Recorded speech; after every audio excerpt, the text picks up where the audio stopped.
Perspectives, different views, one voice. Welcome to the LDM Perspective Podcast. My name is Kojo, and I'm here with my co-host, Mo, Ali. So we're talking about the year of return. And Ghana's President Nana Akufo-Addo declared the year of return in Ghana for 2019. And it was declared as a major spiritual and birthright journey, inviting global African family home and abroad to mark 400 years of arrival of the first enslaved Africans. The Year of Return Ghana 2019 celebrates the resilience of all victims of the transatlantic slave trade who were scattered and displaced throughout the world in North America, South America, the Caribbean, Europe, and Asia. The Year of Return serves as Ghana, there's a reference of Akwaba, which is like welcome back home. It's an initiative for African diaspora to come back to Africa. So I think one of the main goals of the Year of Return campaign is to also position Ghana as a key travel destination for African Americans and African diaspora, and it's endorsed by the Ghana Tourism Authority. Yeah, I think it's a beautiful thing. I think it's amazing that this landmark time period has been acknowledged, and the encouragement of the Ghanaian president asking people to return home. I think it's even more amazing as well, offering the citizenship to African Americans that want to go back to Africa. Hold up. You always go 100, man. You need to break it down. We need to break it down in the sense that there are those conversations to be had, but we need to kind of segment it. Yeah. All right. So first of all, like, what do you understand of the Year of Return? Have you heard of it before this conversation? Like, what?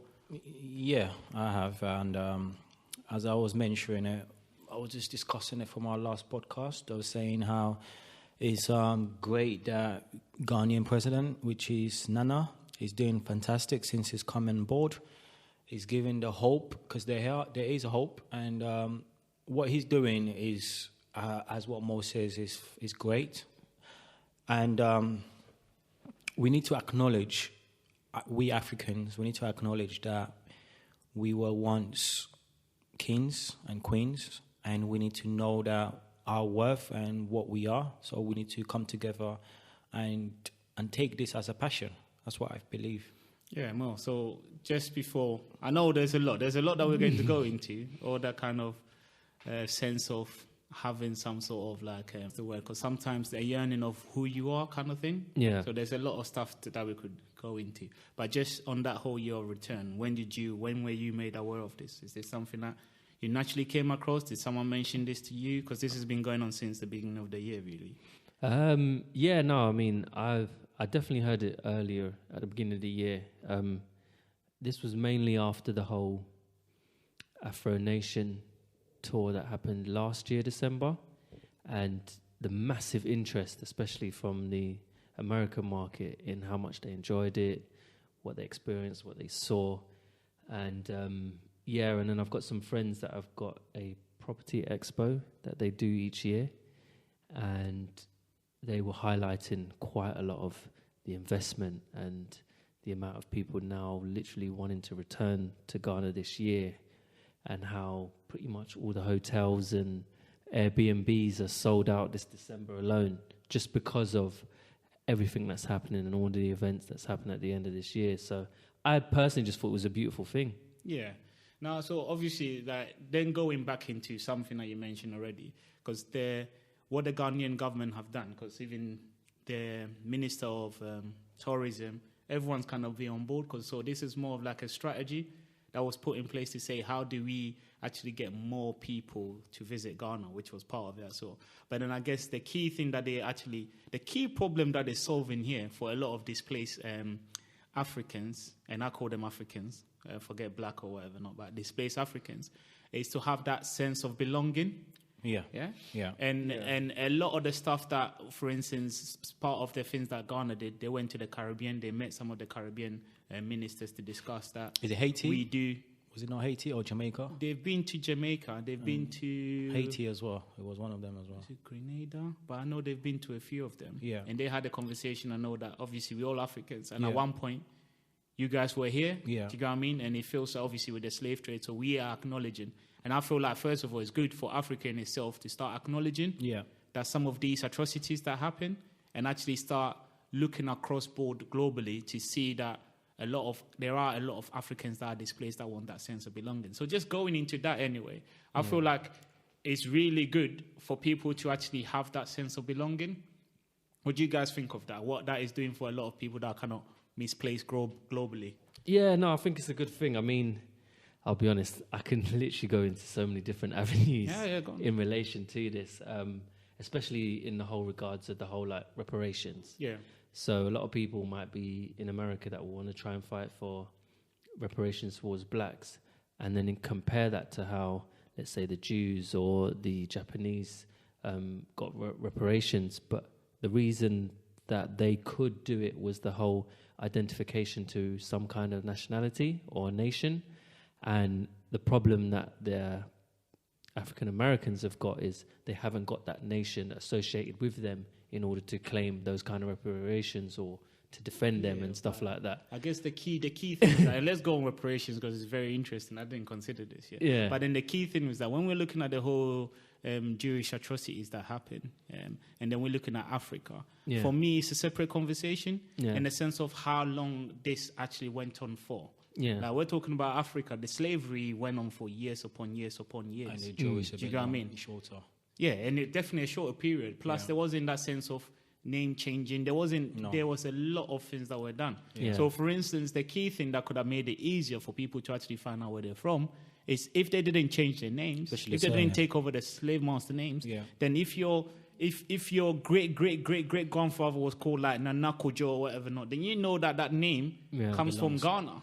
So in regards to you actually having that connection, it's easier because you know you're Ghanaian. If they have a certain name, Osayi, it might be Nigerian. They have certain, do you know what I mean? It makes it easier to differentiate. This is why I understand, I totally agree on what you're saying, but I feel like when we're talking about that, the Jewish and that reparation, it was easier because of the time period. It didn't go over such a long period. Plus, those atrocities, even though they were both equally bad, but I feel like slavery was even worse than anything else that's ever happened on this. It strips you, world. basically. People want to shoot me, they can, but for me, seriously, something that's happened over a period of such a long period, definitely kind of supersedes others. But so I guess the reparational thing, I'll let you carry on in regards to if they did have that sense of where I'm from, then it's easier to have that conversation because I belong to this clan, I belong to this country. So I feel like it's good in the sense that people have that belonging, they have that representation in terms of as a nation or some kind of state. And I think it also encourages a learning curve as well.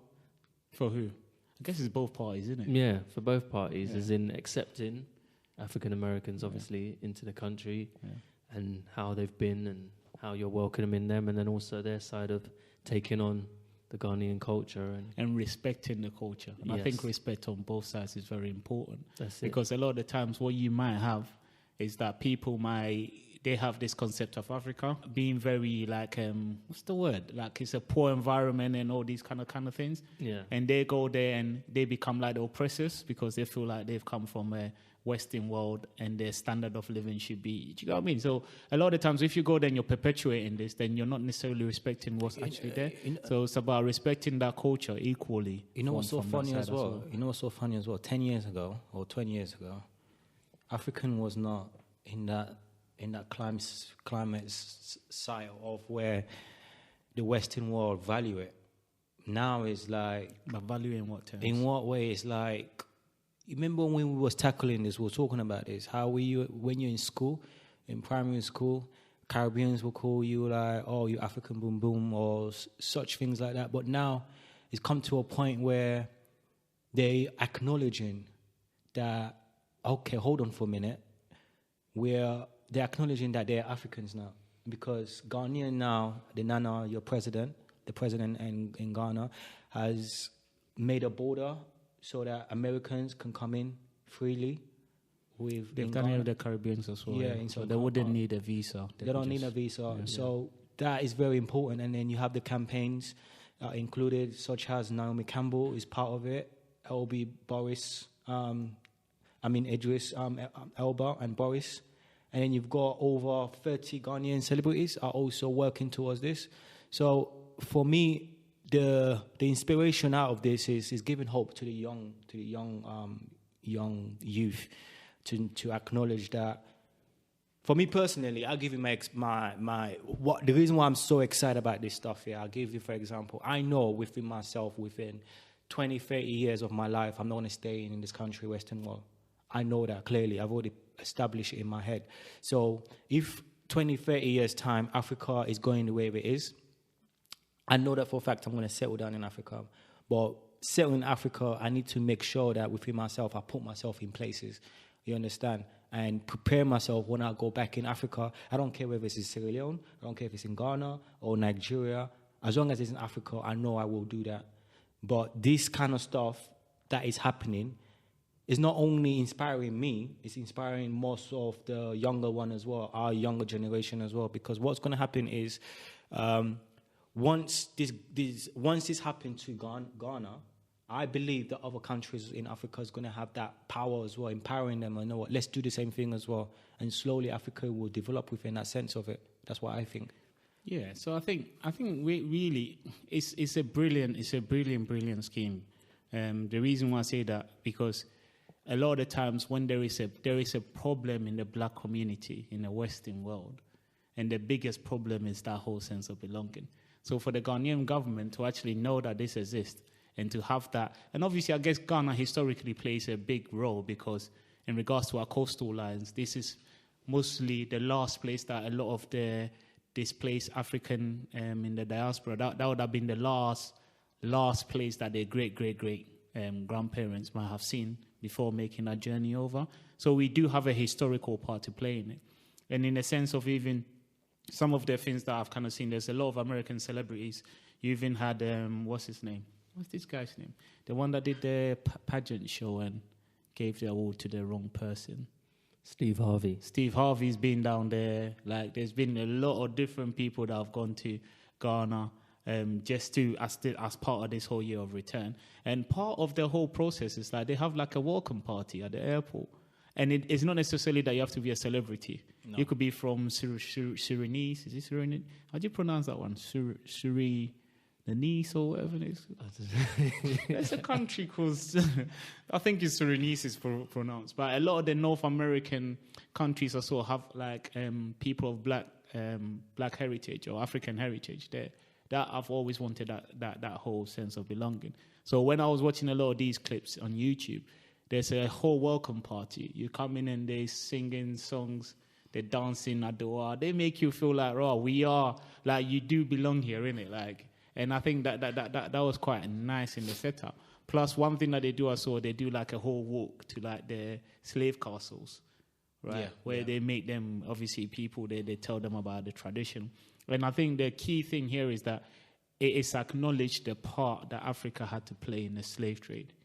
That is the key thing. Like, obviously, like, if you were to see it, and I also always use that reference into your house, like, you own your house. Even though it was taken over, you had to play a part in a lot of the stuff that happened. So there's the acknowledgement that the chiefs that were in place at that time maybe should have done more to stop this kind of thing happening.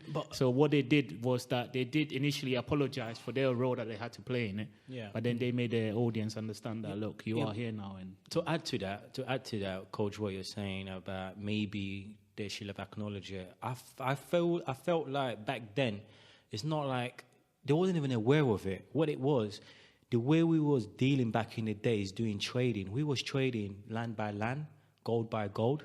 So when a new race came into their land, they thought they still had, they maybe it's naive back in the days, I don't know, but they thought to themselves they were a good person.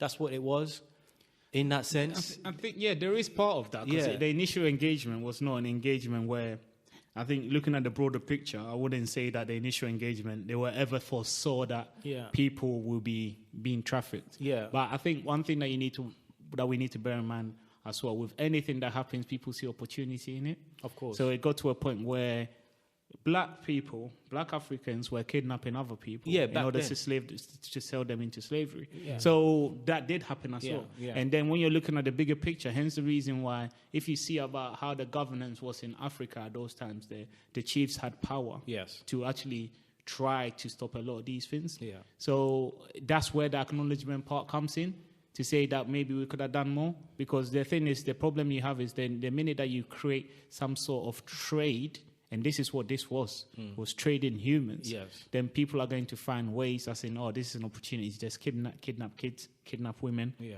kidnap men, Yeah. and then sell them into it. So a lot of people were forcefully went into it. And a lot of people were prisoners of war. How I understand it, and I've read a lot of these kind of historic books and stuff, how I understand it, if you could imagine that myself, let's say, we're different tribes. Yes. And then we go into war. Yeah. Once I capture some of your soldiers, That's it. they come and live on my compound. Yes. And initially, what kind of happens, they are integrated into the community, Yes. Yeah. but they have a different status to everyone else. Yeah. But they are integrated into the communities to make them not feel like enemies to then attack Us. within and all that type of stuff. Yeah. Plus, some of them were actually prisoners of war.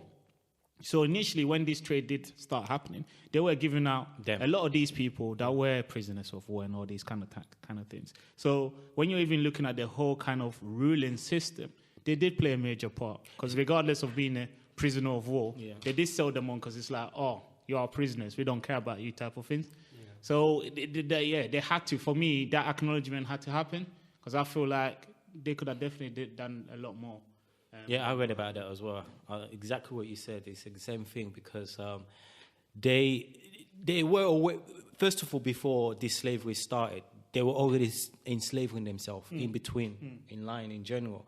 But then what happened is, as what you said, they used them as the scapegoat, but they didn't know to the extent that this is going to happen.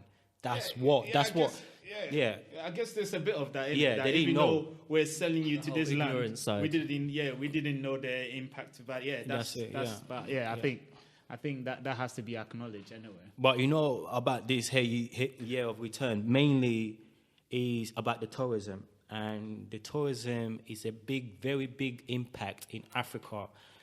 I don't know if we was talking about this, part of one of the topics, is that why is it when you're traveling to Africa, you cannot go direct? Yeah, we mentioned in the Black Travel Experience. Exactly. What episode is that? I think the Doras, To the get them two to check Doras. it out, Number, man. yeah. The two Doras. So Yeah, why is it that when you're traveling to Africa, you cannot travel direct? And if you can travel direct, it's quite expensive. Yeah, it's episode 24. So if Yeah. anyone wants to think, that's when we mentioned that about traveling. So why is it so expensive? So because this is a loophole of what is happening now, whether in Ghana or in Africa, is a loophole to say, okay, this is happening. Let's take the advantage. Let's try and do more hospitalities, Airbnbs. Let's try and create something. As what Mo said, the African nation that blew up. And apparently, even the African nation, I know a guy that we grew up with. He's the one that started it. And he's doing well. Fantastic. African Nation. What do you mean? Afro Nation. Afro Nation, Oh, okay. sorry. Yeah. Yeah, He started it. And he was part of us from Southeast London, actually. He's a Ghanaian guy. I don't know if you know him, but if you see him, you know him. Like, so I've heard someone say it's a Nigerian guy as well, No. but maybe it's here like a group of people that are doing this. no, it's group, mainly right? it's mainly him that started it, but is a guy called Bright and Collins. That's part of his family. The tourism for me play a big impact. What for me personally, traveling to Europe or Western or South America or whatsoever, or Asia, I find it really kind of like a disturbing part of me as an African, because I am creating them more money, more resources for them. Why can't I take that? Because when you think about it, when we were saying, for me, when I travel to Africa, the only place I go is Sierra Leone. Why can't I say, oh, I'm going to go to Ghana? Why can't I say I'm going to go to South America? Or why can't I say I'm going to go to Uganda or Rwanda? Why can't I say that? Because I'm scared. I've got that fear in my head that if I do go there, I'm not going to have the experience that I should have, because there's no hospitality to my needs or to our needs. That when we go to Europe or Asia or America, we have that. You definitely know it's going to be there. So we need to create that. So I think this is part of the year of return, that we need to take advantage of it. If businesses, young ones are looking to do it, I think they should just tap into it and use the opportunity. Yeah, so it's good. It's good that you mentioned tourism. That's the next thing that we'll go into, because the key thing, I've been really just tracking the events in Ghana just to see because for me, to really understand what is going on. So for one, you hear year of return. And then my question is, what is the impact it's having on the actual locals? What's the benefit are they seeing from it? That's it. So I've seen some clips where they're interviewing people that are in the whole tourism, like people that are doing have the arts exhibitions, people that selling food, people that are like in the castles, and being receiving people and talking them through the whole thing. And one key thing that they mentioned, it's not like there hasn't been an influx in tourism in general, but normally it's certain periods, like Easter, Christmas. Because going to Ghana for Christmas, this was happening ages ago. Even me and Kofi and stuff, like me and a group of friends, we've gone Ghana for Christmas. And this is something that you go there, and it's funny, you go to the clubs and you start seeing the same people that are in the UK and America, everyone just going to Ghana for Christmas. So we know that there are periods in Ghana that it gets busy. So I'm not really too shocked about this period now in Ghana getting busy. But this is even more the case because of the year of return. And the key thing that the locals were saying is that we used to have those periods, but now it's constant. From January all the way to December, it's been constant tourism. So obviously, as you're mentioning, the tourism is bringing money into the country, which is good to see. But then the other thing that I was going to touch on is just tourism in general. And it's one of the articles that you shared with us anyway about Rwanda. So I'll let you kind of go into it. But it's just how Africa are kind of viewing tourism and what that could actually do for Africa in general. It's kind of what I want to kind of take this conversation to, really. Yeah, I mean, the tourism aspect of it is always actually quite fascinating because I read some articles from some statistics that came out from Juma Travel, and it says that over 67 million tourists visited Africa in 2018. That's a lot. So that's a big rise, 7% from the year before. And it's now taken Africa to the second fastest growing region when it comes to tourism after Asia Pacific. So we're now literally the second largest travel region in the world, purely because of the increase in travel. And a lot of this is mainly to do with the relaxing visa restrictions. Yes. So I know you mentioned earlier about people mainly having to go through to Dubai. Yes. In order to do connection flights to Africa. Yeah. So a big country that's pioneering this is Ethiopia. Yeah. They've relaxed their tourism restrictions so much that they have now taken over Dubai as being the largest connector for flights into Africa. Really? Yeah. So the growth there is amazing, trust me. In terms of Ethiopia alone, their travel has now grown by 48% in 2018. So that's almost 50% increase in travel. Just because what's this article? Is it the Quads Africa? Yeah, Africa tourism industry. And that's it. But hold on. You've tapped into that, right? Go on, continue. I'm gonna try and elaborate. Yeah. So in terms of the most visited African countries, number one being Mauritius. It's a beautiful place, isn't it? I've never been. Yeah, there. I know someone has just been there. So Mauritius, South Africa, then Seychelles, then Morocco. So those are the usual tourist places. But then other countries have now started to come up, such as Tanzania, Botswana, Kenya, Botswana, Namibia. Yeah.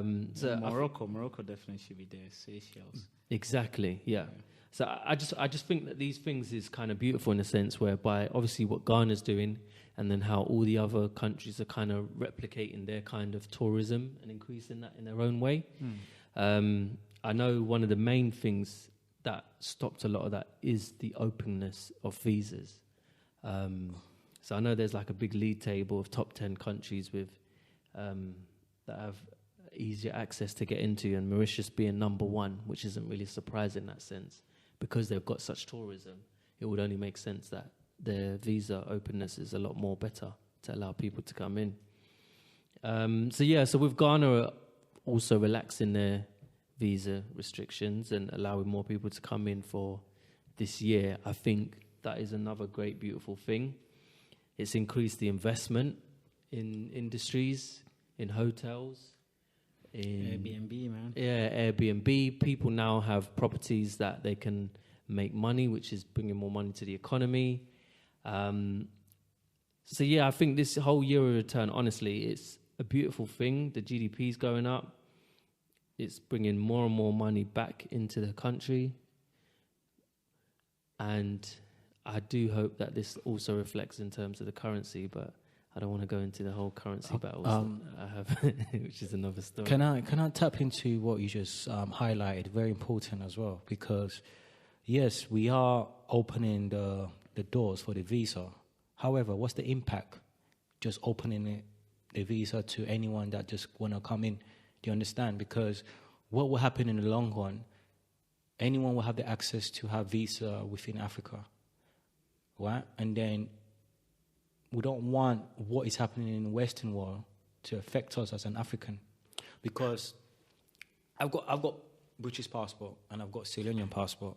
When I go to Sierra Leone, I use my Sierra Leonean passport because I don't want them to take advantage of me, and so that is called JC, just come, right?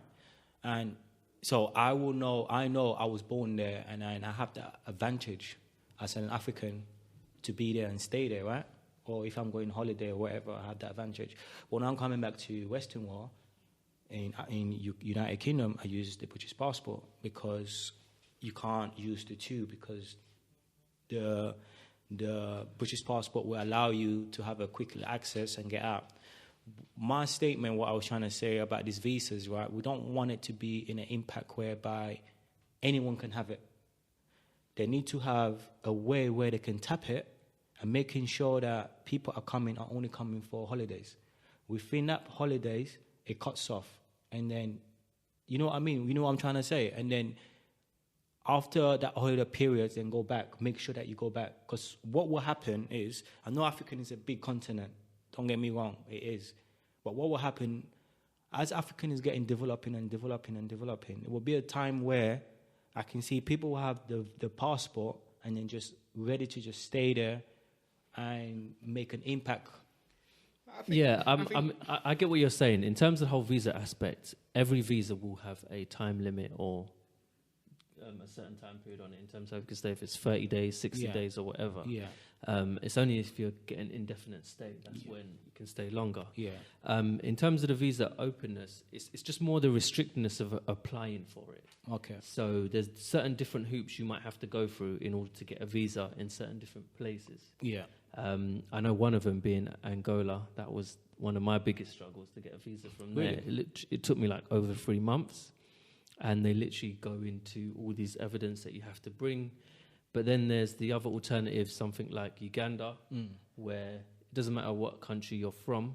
I think they have a certain list of countries, and if you fall in that list, you just go in there and pay $50 or and you get £30 for a 30-day visa to enter. Okay. Depending on obviously your passport, which citizen you're from. Yeah. So I think what countries could then do in that sense is have a review of what their restrictions are, or what countries they're allowing to have, let's say, an easier kind of process as opposed to others. And I doubt there'll really be, how do I put it, really lax with it, or like I think it can be abused in that sense. Yeah, but then it's like, what type of abuse? What do we look at when we say abuse? Because yes, relaxing is just the ease of actually being able to apply for one. So there will be certain criteria that you need to meet. Yeah. And I guess when we're comparing it, because for me, I feel like, especially for African nationals, yes, exactly. I feel like you should be able to move within Africa without any visa. Yeah, definitely. So that relaxing is the ease of being able to do that. Yeah. However, when we're talking about Western world, even people of a Western passports, or people in a Western world being able to go to Africa, I don't necessarily see the problem. I think if the problem you're talking about is about establishing like businesses, land ownership and all these kind of things, that's a separate conversation to achieve visa requirements, if you get what I mean. But guess what? So that, in regards to that ownership side of it, that was something I was going to come to towards like the latter part of this conversation, because I feel like it is something that needs to be discussed in regards to impact and what does that actually mean. So that is something I feel like we need to. But then guess what? You said two statements out of it. You said the impact, whether land ownership or whatever resources. When the slavery started, this is exactly what happened. Do you get it? We are forgetting. We cannot forget, because Africa in the next few years from down the line now is going to be so important that every nation will want to go in Africa. And if we don't handle our visa situation at the moment, it will be really hard for us Western Africans, to go back in Africa. So I think I can see that happening. I think it's not necessarily going back, but this is what I was saying. Let's just go back into that whole conversation anyway, because the idea of going back and visa, you could go back, but it's about the ownership. What can you have in that land? If you're going back to slavery, if you go back to the slavery and you see the concept of how that was set out, it was more to get our resources at a really cheap value and then export it elsewhere. And the Western world don't necessarily need to do that now because they have that anyway. But they still need it. No, it's not that they don't need it. Yeah. But they've already established these things. Hence the reason why we had that conversation about the Francophone countries. These things have been established already. Yeah. Now we're talking about governments. When you're talking about people just visiting, it's a separate conversation in the sense that, now obviously I'm from Ghana, right? And it's been quite interesting, the whole year of return, Afro Nation and stuff, because the restriction that it places on me, it just means that going in December, things are going to be more expensive. Yes. Now I'm looking at ticket prices and it's 1,800. Yeah. This is the challenge I see from people, Africans in the diaspora, not necessarily a visa thing, but it's about these increase of activities in the country just means that things are going to be more and more expensive. So that's one part. Going to Ghana now, I looked at the ticket prices and I'm like, definitely I can't afford to go in December because it's like $2,000 to go British Airways. That's crazy. Now, the second part of it is the hospitality. So if you're talking about the hotels, the food, and all these kind of things, one of the points that you made is that... Sorry to cut you. Is that economy or business class, the price? That's normal. That's not... Business class is 2,400 or something. Really? Yeah, that's just normal economy, yeah. This is the stuff, right? So the other thing is that once you're actually in Ghana, if you wanted to stay in a hotel, what's the cost of a hotel? And all these kind of things. One thing I've always found challenging in Ghana, there's so many hotels, but they're really expensive, even before when there was no one sleeping in there. So I wonder now. So I've never understood that. Because you think about economies of scale. Economies of scale dictates that the more and more you have hotels, the cheaper you should get because there's more demand. Absolutely, you get more suppliers. That means that the prices should go down because competition is there. Never works like that for Ghana. I just don't get it, mate. So now, when you have this kind of condition where getting to Ghana, ticket prices are quite expensive. Once you get into Ghana, hotels are quite expensive. Now, when you're in Ghana, events are going to be quite expensive as well because there's more influx of people coming. Yeah. So obviously, for someone that lives in Ghana, that's the challenge. But the other challenge I saw is about investment. Now, what you're going to have is that the more and more people go to Africa and they like Africa, they might want to stay in Africa, they might want to invest in Africa, they might want to buy land, they might want to build, they might want to set up businesses, and what does this entail? Yeah. Now, for me, the challenge that I have is that if I haven't already acquired land, now we bought land, myself and my wife bought land because we made a decision that at some point we need to go back, but it wasn't just going back where my dad has properties, my mom has properties, but it was more about just for me. So we've bought land, but now it's like next year I need to go to Ghana to really start something building on this land. Because what I'm trying to understand now is that you have a lot of the African Americans, you have different diaspora of people in the Western world that are in Africa, and a lot of them is a home to them. Now you could even talk about Caribbeans in this country. There's a lot of Jamaicans that actually have land and they have houses in Ghana. Yeah, I know one of our panelists, Sarah's dad, lives in Ghana. Like he went to Ghana about 10 years ago. He lives there now. Like, do you get what I mean? So these things are good on that part of it. But then for us as well, the key thing is that for migrants, but for Africans in the UK that have lived in the UK, our generation, if we do not invest in Africa, by the time that we say that we're ready to invest in Africa, there will be no investment left for us. This is exactly what Akon has been saying. Yeah. So for me, when it comes to investment, I don't mind anyone of a black origin having a stake in Africa, because for us, everyone is African. Yeah. You can't on one hand saying that we're all Africans, but when people are going to invest in Africa, then you're like, oh, nah, it needs to be left for us. So I can't say that. What I do know, I'd rather they invest in Africa. I'd rather a Nigerian, Ugandan, a black American, or from invest in Africa rather than the Chinese, rather than the European. Or I'd rather they do that.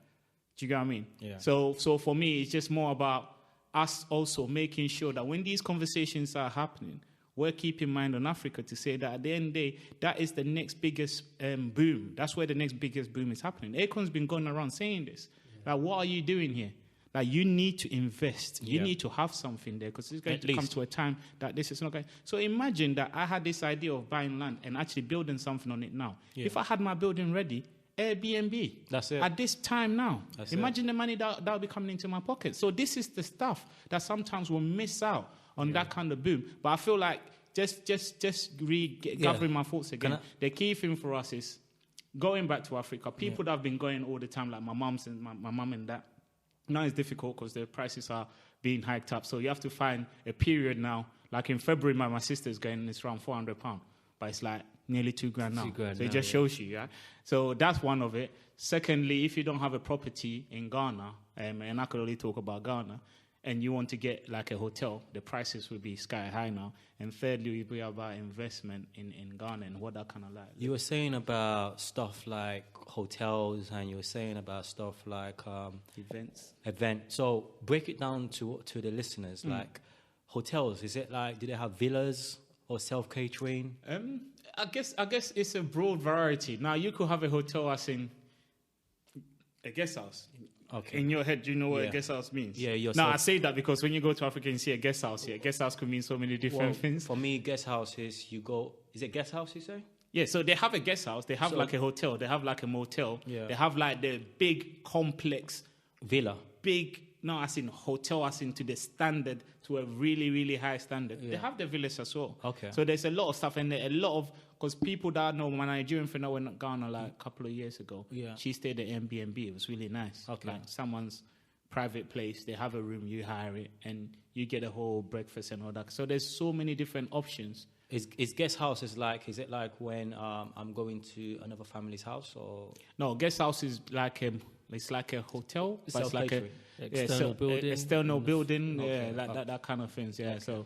So there's a few things, but they are quite expensive. A lot of these big major hotels, they might actually charge in dollars. Like when you think about how much they charge in the day rates, really expensive. For me as a Ghanaian, it makes no sense. Even for me, as someone going to stay there for 2 weeks, it would be a lot of money. But it's $200 a day. Yeah, a day. It's not an opportunity when they know that this stuff is happening. It's not an opportunity, as you mentioned, for people to have their own, like a website to say, you know what, you can rent my house for this amount of week, or is there opportunity in the link? Yeah, so the opportunity would be like these Airbnbs, right, where people know, like you could say that you've got a property in Ghana. Let's say you just happen to have a property in Ghana that you haven't rented out to anyone. Yeah. And you know that this period is coming. All you have to do is just get some people to clean the place, have some people, if you got a car, they could have a chauffeur, and you could have everything inclusive to say, if you give me this much, you could stay in my property for 2 weeks. But is there a link for this, for people to know? People could do that on Airbnb. Okay. I guess when you're saying the link, maybe on the other side of it, in Africa,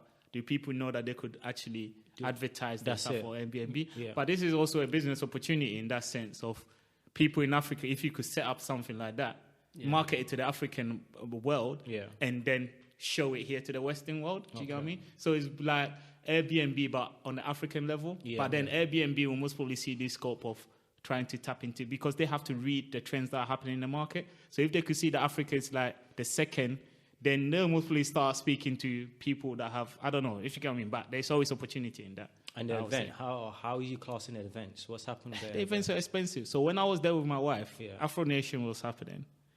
And I looked at the ticket prices. I think they were, I guess it depends, innit? When I go Ghana, I have to put my Ghana hat on. Why is that? Yeah.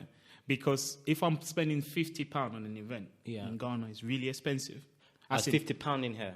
Money. £50 here is... Hold on, what's the currency there? How's the currency? Cedis. All right, cedis. So £10, for example, how much is it? I think you get 60 cedis. I think I think £1 is 6 cedi. Okay. So you get 60 cedis for £10. Okay, so then is that a family food for the whole week? You know what I'm trying to get at? Yeah, they could do shopping for the whole week, With that £10? Yeah. Okay, so that means Airbnb is 100%. Good then for someone to do that? Yeah, but it depends on how much they're charging you, though. Because Airbnb, I don't necessarily have to charge you like 10 cedis or anything like that. Why would I do that? Because it's the market that dictates, innit? Yeah. So if everyone else, if I know the hotels are all charging 200, then I could be like, oh, you know what, I'll charge 100. or I'll charge Yeah, you come in just a 75. bit lower You than- come in a bit lower because you know you're not offering the same thing. So yeah, so that was it. I was seeing some of these events and I'm thinking, right, me and my wife, £100 on this event. That's really expensive. Like, seriously. Like when I'm sending money to Ghana, someone say that they want, I'll send 50 quid. And But hold 50 on, quid hold will like hold you. So for me to be there and spending that, if I buy the tickets here, it's fine. But when I go there, and That's I what need I'm trying buy to say. tickets, it's a problem. No. But why are you thinking like that? Why?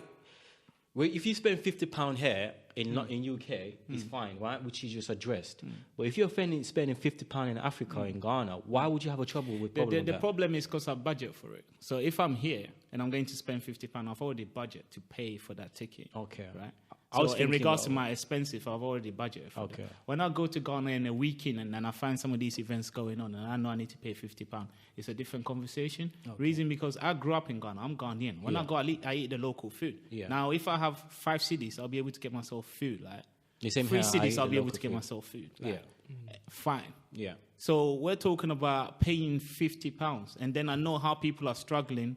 In my environment, I saw and I see sometimes it's very hard for me to go out there and spend that type of money, and it's even part of the conversation I have with the boys when we go out. Yeah. Because we will leave the house and not give them money to make food because we're like, oh, we'll eat outside, but we'll go out and spend More.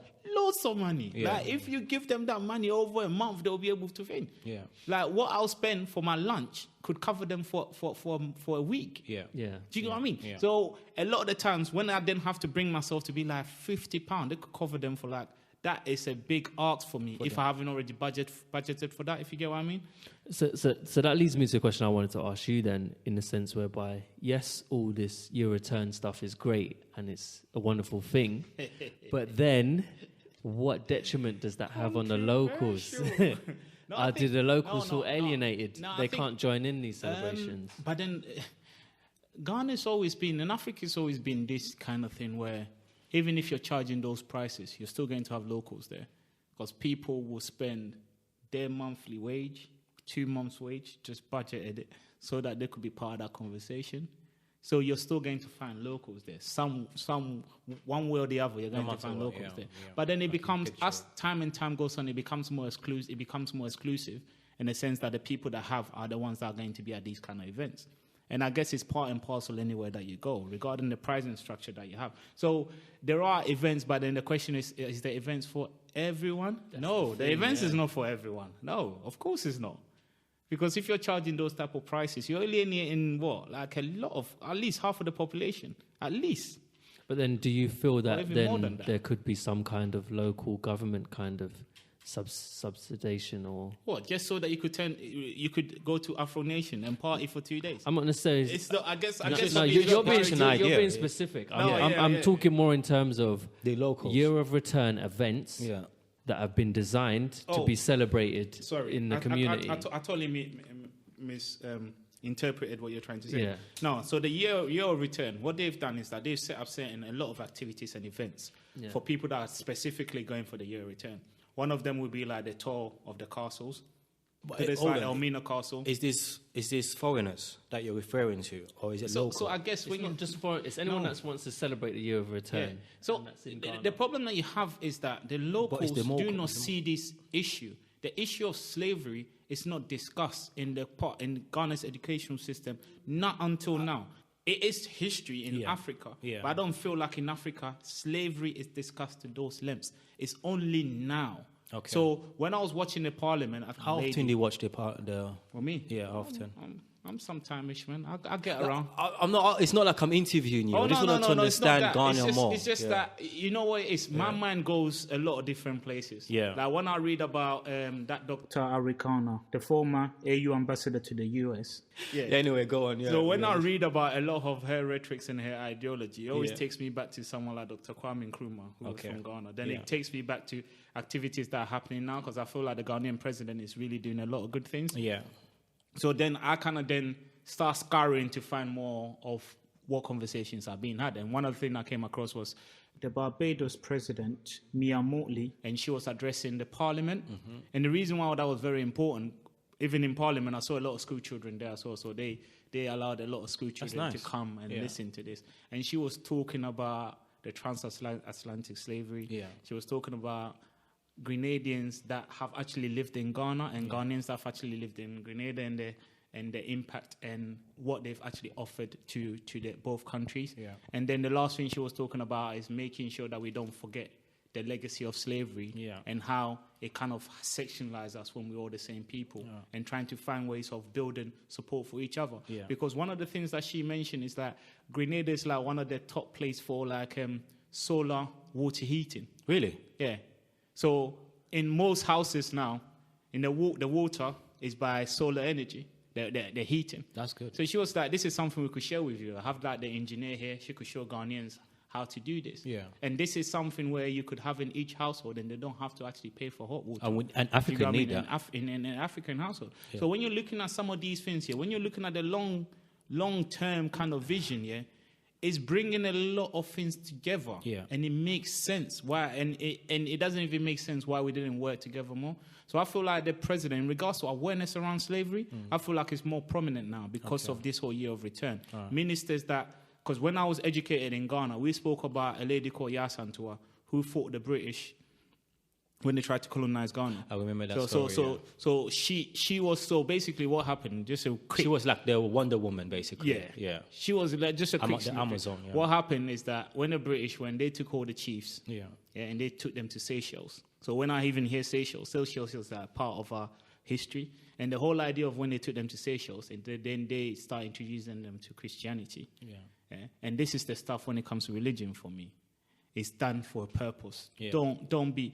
Have your eyes open. Yeah. It was part and parcel. It was used to deliver slavery anyway. So they did that. And the reason why they did that is because, and it goes back into the whole conversation regarding leader and ideology. Yeah. Right? Mm-hmm. So when your leaders are not there, then we're able to have more of a footprint. We're not going to have resistance. Yeah. So it got to a point where in the Ashanti Kingdom, they were having a conversation to say, we should just cave into the British. We should cave into the British.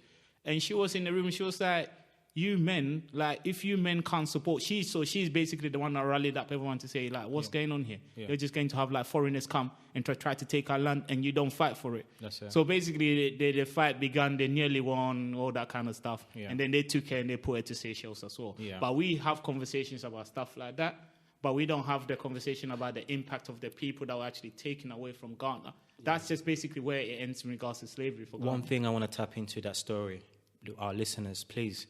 The Wonder Woman came from that story because what they're trying to portray on the Marvels, that is saying the Wonder Woman is actually Western people, is not.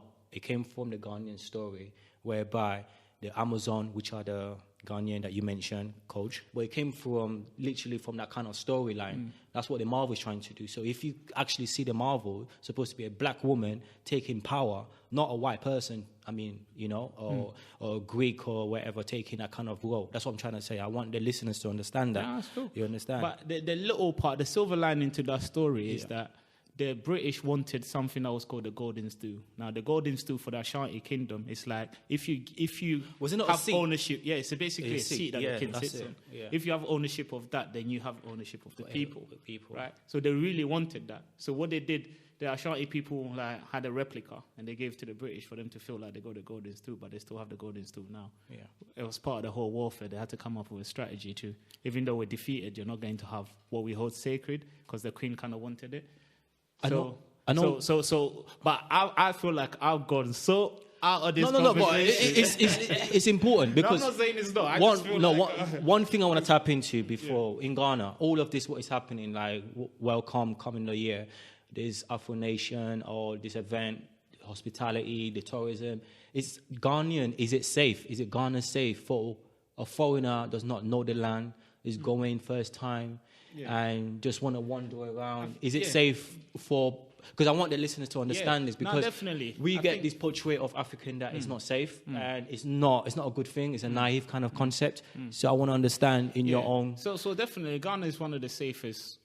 Obviously, I'm Ghanaian and I'll feel safe, but for tourism, Ghanaians are quite welcoming. Okay. And I haven't actually met anyone that's been to Ghana and that's not had, even if they've had a bad experience, one thing they're not going to say is about the people, because the people are very welcoming. Okay. And the thing is, Ghana is one of the most stable countries in Africa as well. Because if you look back at history, from the time that we gained independence till now, it's been quite stable. We haven't had like a major war. So the economy It's growing and growing. I wouldn't say it's growing and But growing. it's getting there Yeah, it's compared one of those to ones. It African depends on what continent. government is in place. But it is a very, very, very stable and safe country. Hence the reason why a lot of these, because these Afro Nation could have been held anywhere. Yes. Right? So a lot of the times you have to understand why do they pick specific places, because Ghanaians are quite hospitable, Ghanaian people, and they're very welcoming. Like you will not have anyone like, let's say even the Caribbeans that are living in Ghana. They won't have Ghanaians going to them to say, oh, you're not Ghanaian. The concept of it's not viewed like that. It's just that you're black and you live here, and so it is what it is. Do you know what I mean? So what about the English barrier? Like, how about the language barrier? Is that something when, as a foreigner, you don't speak their language? Is it something that you were able to, like, kind of connect? Is it easy that way? The good thing for any English-speaking countries is Ghana, the second language is English. That's what's being taught in schools. So everyone, to some degree, will be able to conversate a bit, whether it's broken or not, but they'll be able to like have a conversation in English. So as a foreigner, you shouldn't feel, you'll be able, anywhere that you go, you should be able to speak in English and people understand you. Do you have some of the signs in that in English? Because I know in Uganda we have some signs in English. Signs, signs like what toilets and what?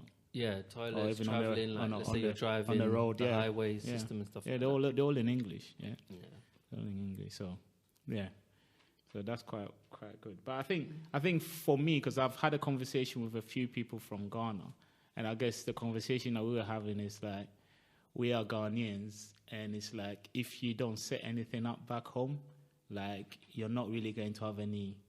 Like I guess the scary part would be, I go to Ghana and I need to rent from like, I don't know. And it's not bad, but I guess for me as a Ghanaian, it's like, come on, man. Everyone else is investing in Ghana. Why are you not investing in Ghana if you're not? It makes no sense. Would you not say that for the African continent as well, like for other Africans? Because, for example, let me elaborate more on my country. When I was saying the way using the passport thing, Sierra Leonean passport, if I don't use that, I will be an outsider. Straight away. In what sense? In what sense? They will know that I'm not from there because they can smell you, they can feel you, they can see your skin. But how does the passport change that? Well, the passport will change that from the airport. So from that airport, people talk and go on. They know how many people have come. Because Sierra Leone is a small community. It's like as big as maybe like Peckham, as big maybe as big. What do you mean, the whole country? Like literally, yeah, the country. You sure?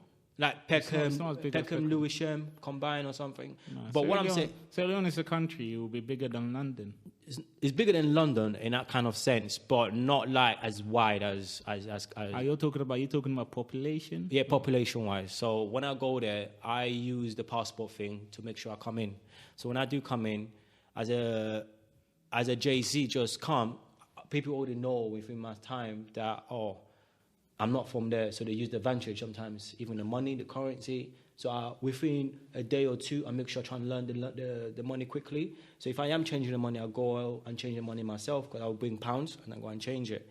So Sierra Leone in general anyway is safe anyway. I can walk. I walk by myself. I go places. So what I'm trying to say is that there's 7.5 million people in Sierra Leone. Yeah, that's like in London.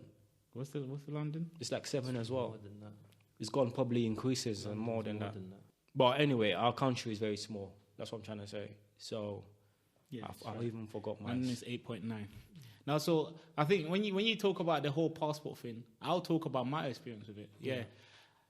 It becomes a challenge. And when we talk about investment, this is what you need to understand. When I went to Ghana in 2010 and I started up my business, it was very important for me to have my Ghanaian passport. That was the only time really that having a Ghanaian passport was very important in regards to my traveling, because I wasn't traveling not as a tourist, but as a holiday. I was more going for business. Yeah. And the reason why that was important, because if I'm seen as a Ghanaian, then taxes-wise, I don't have to pay as much as foreigners. Because people keep talking about foreigners, this, that, but the barriers there are barriers to entry. Because, for instance, when I set up my business, I set up with someone of an Angolan nationality, and we had to pay more. But if I took my British passport, it would even be way more, because as a Ghanaian, you get the benefits of even going to the harbour to get your stuff out, and that's why I ask those kind of specific questions. Yeah. But the minute I walk out that airport, no one knows whether I'm, do you know what I mean? It's like, I just walk out the airport. So unless I'm wearing certain, and that was even before Ghana, you go there and the certain clothes that you're wearing, people will see you and they'll be like, oh, this person is from a foreign country. But now it doesn't, everyone wears the same really stuff. So when I go, no one could actually walk down the road and be like, oh, he's from somewhere. And I could speak the language as well. So definitely with the currency, that's the first thing I do. But then I'll normally go out with someone that lives there anyway. Yeah. So when I start doing the shopping, I'll just go out with someone else. So I start getting the prices for how much I'm meant to be paying for stuff. Yeah. So when I go out myself, because I speak the language, it's no barrier anymore. And no one's going to... So that's kind of like the stuff. But yeah, initially the passport was very important. So I think the passport, just to say on here, is very important if anyone wants to set up a business in Africa. And you have that, your passport will be very important because the taxes... the tariffs and stuff that you need to pay will be reduced if you are a citizen. And then even goes back into the whole, because there was a conversation when we were talking about people having a sense of identity. This is the word I've been looking for all this time. Because there was that conversation about the African Americans that were given citizenship in Ghana. So that's for me is very important for them because it gives you that sense of identity. It gives you that, yes, I'm Ghanaian. Like, no one could take that away from you. No. Do you know what I mean? That's like you're home now. If they say, oh, the black people in America needs to go back home, you could pick up that passport and go Ghana, and you'll be well received, and there's no problems. So I feel like part of that education is for people to understand that you need to make that visit to Africa. Yeah, find somewhere that you feel comfortable with, and apply for citizenship. Take this kind of expertise and wealth and train over there. I just want to say Merry Christmas to everybody. Yeah. And this is the year of return for Ghana. In my family, we have our own year of return to Uganda every December. Is it? That's our own personal thing. That's just mainly because we have families scattered around the world, and it's easier for everybody to go back at that time of the year, mainly because of holiday from work, stuff like that. Christmas, get to see everyone. But the year of return, I think it's an amazing thing. It's a beautiful thing in terms of improving the economy of the Ghanaian market and how do I put it? We should have spoken about the events, These Afro Nation people going there to turn up. Yeah. That's what we should be talking about. It's the year of return. They're going to be there. Why do you think I was trying to break it down in an event and that stuff? Because they're going to be there, man. They need to know more. Nice. But then is there a link for this event? I'll be honest with you. I've been sent already people's itineraries of what they're doing from December the 4th in Ghana, like every day what they got planned. Really? I've seen white party, black party, this party, going into New Year. But look, let's get into the events. I feel like we need to talk about the events. That should be the biggest piece, man. Because come on, our generation are going there to party at this time. So even just talking about slightly, when I went with Chris, because myself, Chris, Kofi and stuff, we used to go more often. Yeah. And oh my days, I've never had a best time any Christmas, New Year. So we spent Christmas there and we spent New Year there. On Chris's birthday, we had an amazing time, man. So we went out, we bought drinks. We went to the the club that we were meant to be going to. We spoke to the owner. It was a lady, man. A big club. We spoke to the owner because we had a space. Yeah. We bought a space with drinks, but the drinks were not enough, so we went to bring our own drinks in. Yeah. So we spoke to the owner, and then there's the security guards, and they were like, yeah, it's fine. We could bring the drinks in, but we can't make it obvious as if you didn't buy it here. Okay. So we kind of set all that kind of things up. And then on the day where we had our own spot, and the other VIP base, there was actually footballers. Like we had proper. Are you like the one that played for Crystal Palace, him and his brother, and other footballers in the other bay, and we were getting so much. Really? You know what? Amount of attention that we were getting, mate, it was amazing. You know what? Trust me. Have you not? When you go to Africa, how do you feel? Do you not feel? I feel like a king. No, it's not even about a king. Don't you feel? When you go to Africa, don't you feel like your problems is out of your shoulder, is removed? Yeah. You feel relaxed. You feel content. Go back home, I bring the turn up. Trust me. Yeah, you feel relaxed. You feel like so healthy and relaxed, and I don't know. I feel like if you know within yourself, you're at home. Look, this whole year return, this whole Afro Nation. You best turn up, bruv. Yeah. I feel sorry for it. If you're going there and you're not ready to turn up, trust me, you're missing the amount of people that I know that are gone shopping buying ridiculous amount of stuff, yeah, just to go and turn up, yeah. Trust me, yeah, it's going off this year in Ghana. I am pissed that I'm not there. I won't even lie. I am pissed that I'm not there. Trust me, I want to go. It's going I to be literally want to do amazing. because I'm going to do Uganda trip, and I literally want to do the whole connecting. Literally, just go Yeah. Ghana for 3 days from 27th, Well, you going Uganda? and and then When? head up Boxing Day How is it? Look at this Yeah. guy. And when do you come back? on the 8th. Okay, Jeez, do we have enough week. episodes to do? We should. Yeah, we do. We do. I know we do, mate. Yeah. I plan to cover that period. Yeah. So just going back, I know it's going to be sick. There's what?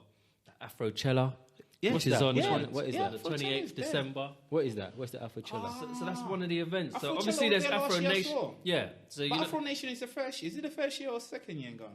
second year. Should be the second, yeah. Because Afrochella, I remember Afrochella when I was in Ghana. Like I saw that. So there's all sorts going So on. there's also Mate, when there's you Go go on, to break the it, beach- break it Nations, down. there's Break it down. loads. Go on, what is there? There's else? loads. So I know a lot of them are from the 27th. You've got the Afro Nation Festival. Yeah. Now, 3-day festival, right? Yeah, that's the one. And then you got Afrochella. Then you got Afro Nation. Then you got the Reconnect Fest. What's that? That's on the 27th as well. That's another event. Well, is all of this in the same place, or what is it? Nah, this will be located different areas. What do you know the areas, like Pete, for our listeners to know? It's all in Accra. That's all I know. Like great. The city, Accra, the main yeah. city, yeah. Okay. There's the Ghana Festival of Lights. That was on the 12th. It's on the 12th What, of December? Yeah. There's the All Black Party on the 29th. Jeez, then there's an all-white party as well. Yeah. Yeah, there's loads, man. There's loads. And then what? This has not even gone into the new year yet. Nah, Mate, doesn't even Hold go on, into hold the on. year yet. How much all of this is going to cost? mate, money, You gotta fam. have money. You have if to have wanna go money, to all of brother. them. Yeah. Yeah. Money. We're talking about ticket for, but Afro Nation is like, what was it, 50 pop, 50, Put it what, this way, 100 pound? A normal person that is wanting to do all this stuff, you're going there with a grand spending money. Oh, at least, man. grand. Come on. At Back least. in the day, At when least I used to go with Kofi, now we used to go with a grand spending money. Yeah. To What, just each? blow it. Yeah, of course, brother. Each, yeah. But just go blow it. Turn up. I want the people to understand how important this is. I want them to Okay, understand. so this is You what you understand? need to understand. Though. Yeah. You know, like you could go and do all that blow up, turn up fun. You don't need to go Ghana to do that. You could go Ghana with £200 spending money, Okay. like Yeah. literally, Yeah. and still have an amazing time. You That's could what I'm pick trying to- one of these events Yeah. to go to. You Yeah. don't have to go to all of them because the problem you have is that the events that are arranged in the Western world, or Yeah. it's like the Afro Nations, the Afrochella, Yeah. they're more expensive. Yeah. They'll be charging it like in pounds. Because they know. They know. Yeah. And then you have other events that are going on. But I know, though, normally around this period, even growing up, normally around these periods, events in Ghana are hyped up, just like how it is in everywhere else. Like in the UK, a club that will be charging £10 on the day will be charging 50 quid. So it's just part and parcel. So the people that live there already know. So people budget for these things beforehand. All right. But what I'm saying is that there's a lot of people that will be throwing parties as well. Yeah, your It's local not, clubs. Your local You know you got clubs. your big clubs. There will be even families that are going over that could be having their own all-white party and Yeah. all these kind of things, man. So you could really have fun. You don't have to be doing this turn up. And trust me, if I did go this time, it was never turn up. It's about build up, man. I need to build up the investment. Yeah. There's two things I want to tap into. I've noticed that when Christmas period comes, this Western world is quite dry. That's why we Africans are just different, because we enjoy our Christmas. Bruv. Would you not agree to that? I don't know, man. Maybe the Western ideology kind of, but when I went Ghana, Christmas was dry. When was this? I seen. No, I mean, you know, like I seen your family. I'm talking about in the concept of. Actually, was it dry? It wasn't dry. It was okay, right? Because I spent some time with my dad. Yeah. You just eat. Yeah. Nighttime, there's nothing to do. Like there were actually, I can't lie. I chose not to do things because I had my friends calling me saying, "Oh, come out," and I'm like, "I'm with the family. I can't leave the family like that." If I went by myself, all my days, they would have been turning up that Christmas last year. That same experience here, can you find that experience like in London or something in Christmas period? Yeah. No, in you Christmas can. Day. Yeah. Yeah. There are stuff going on, Trust you know. me, there's I loads think of it's stuff going choices on. that we kind of make. just man. exposure to Just it. exposure What to I'm it, trying to say is, in Christmas within the Western world, like during the day, it's quiet on the road. That's what I'm trying to get that experience. But in Africa, during the Christmas and on the road, It's not quiet during the day So where are you talking? Are we talking London here? So London, there's just talking loads of about, like- events during the day and in the evening. Are you What? talking about public transport? Yeah. 'Cause Yeah, public like public don't run. transport. Yeah, exactly. Like them The, kind the, of the stuff. thing we have in Ghana, because Yeah. these are all private, like there is the government transport system. Yes. But in regards to that sector, Yeah. most of the transportation is more by private entities. Okay. So it's just a choice that people could make to say, you know what, I'm working this day. Yeah. Plus, the best thing about Ghana, because there's a good balance of Muslims and Christians. That's it. If it's a Christian holiday, it doesn't mean that Muslims can't work. Don't So worry it kind of balances itself out. So moving around is not going to be a problem. No, not at all. Transportation is running as normal. But the experience is good. So yeah, so I think let's not just. I know people are going to turn up, which is great. But trust me, if you're going Ghana for Christmas, don't worry. Now we have the guys that are doing like the Christmas stuff, and yeah, they come in. And So also, we share. guys, also what I'm picturing this Afro nation, what is happening now in Ghana. I'm picturing it, the whole continent of Africa. Do you think that if something's going to happen in a few years' time?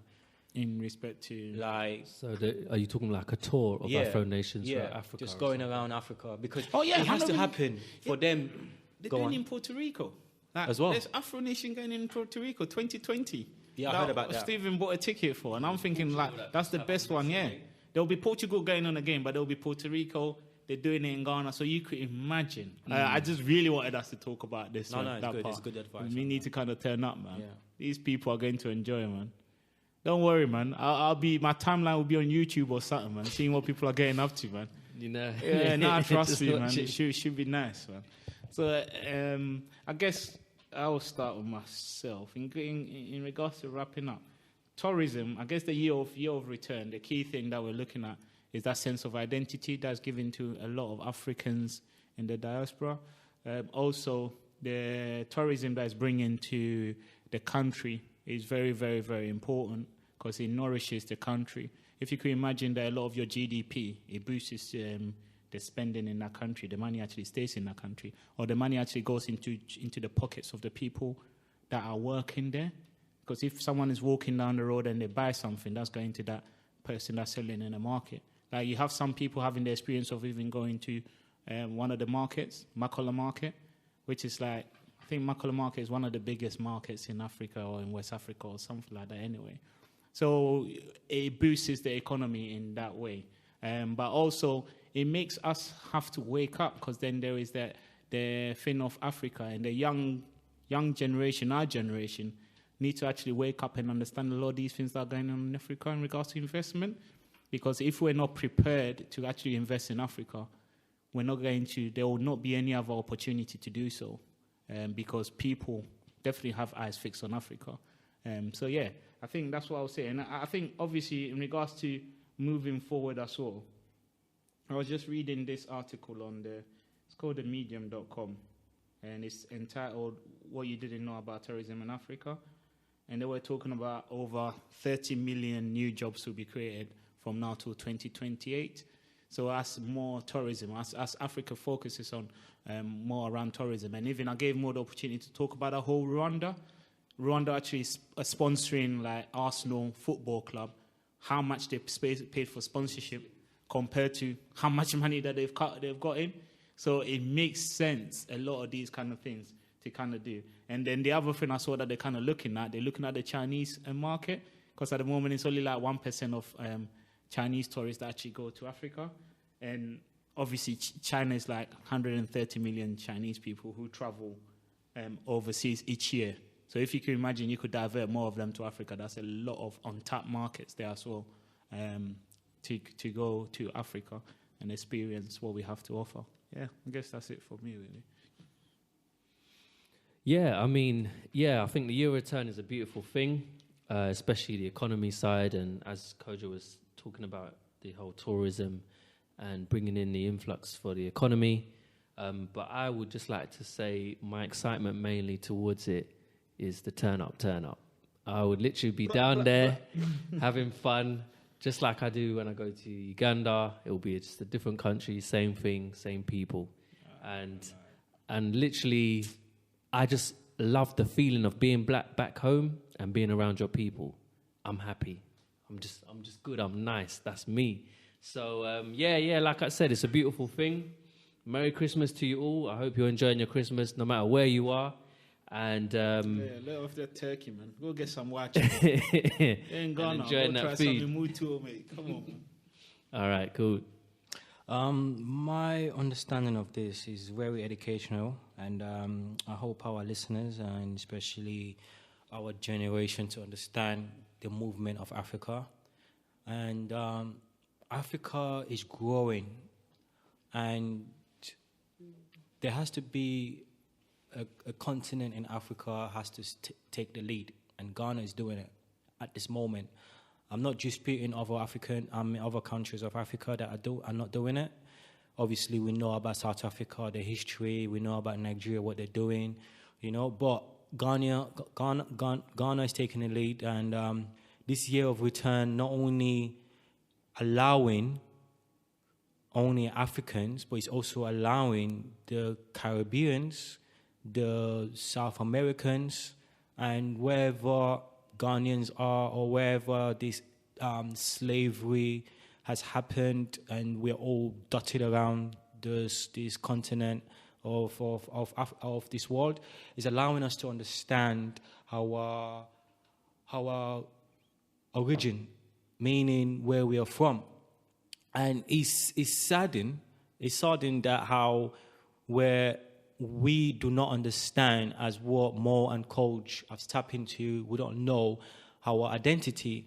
Identity is a major role to this year of return, and also that how disturbing can it be for a person to come in within your home, as Coach kind of tap into, stripped all over you, take power over your home, but at the same time want you to take over your home and say, you know what, you can do certain things in your home, but allowing you not to do certain things, that is evil.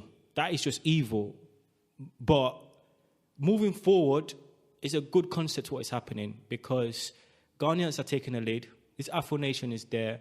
Tourism is a very big impact. So for our listeners, and for in Ghana or part of anywhere in Africa, this opportunity that is booming now, try and create a business or a loophole or an internet whereby Western world, us that are here, we don't know too much about Africa because we are a bit naive into a context, I can say, but not for all of us, because we don't go there often. We go Western world, we go to Asia, we go to Europe. We don't go too much in Africa. We need to create something where we can come in and allow us to be safe and say, you know what, you guys can be safe. You're from Africa.